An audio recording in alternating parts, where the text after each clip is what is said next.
Okay, we're here live at the Winter Circle. What a thrilling moment, ladies and gentlemen. These lifetime milestones are always super sensational.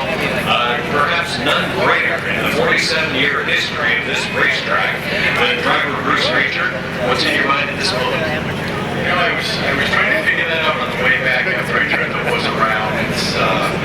It's just quite a thrill to be able to survive this long and tough game, still have all my limbs, and be able to finish it out on such a wonderful horse. He's just a great animal.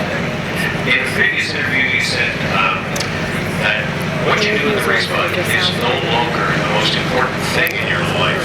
Can you explain that? It's just, it's not about that. For me, it's about trying to have a relationship with a higher power.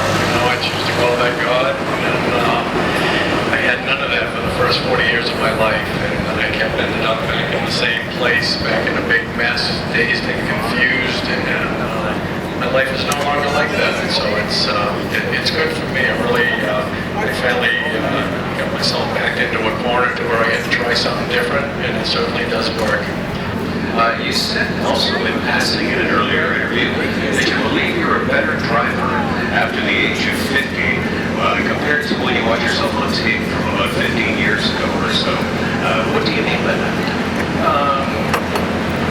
I think I just kind of, I have a little fear where I never used to, so I have to go back on just experience, how to read the horse. Many, many times,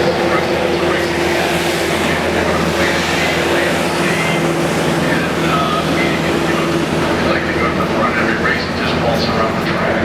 It's so aggressive anyway, you just always have to have another plan, and I'm able to do that because it's survival. If you don't produce, you don't get word. So you go a couple of nights without winning a race, and it's like, oh boy, you hope the next week when the sheet comes out, your name is still down. But who's your earliest career influence? Your birthplace was Portland, Maine, so maybe tell us about if you had a Maine mentor or a number of mentors. Yeah, I had a couple of uncles. One of them, Loring Miller, he had a big farm. He got me started, and I have kind of a long-lost uncle, Percy.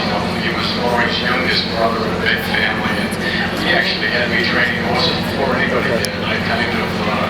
He had me on horses. I think the only standard brother that was ever born on Martha's Vineyard. That's what I was training when I was a kid.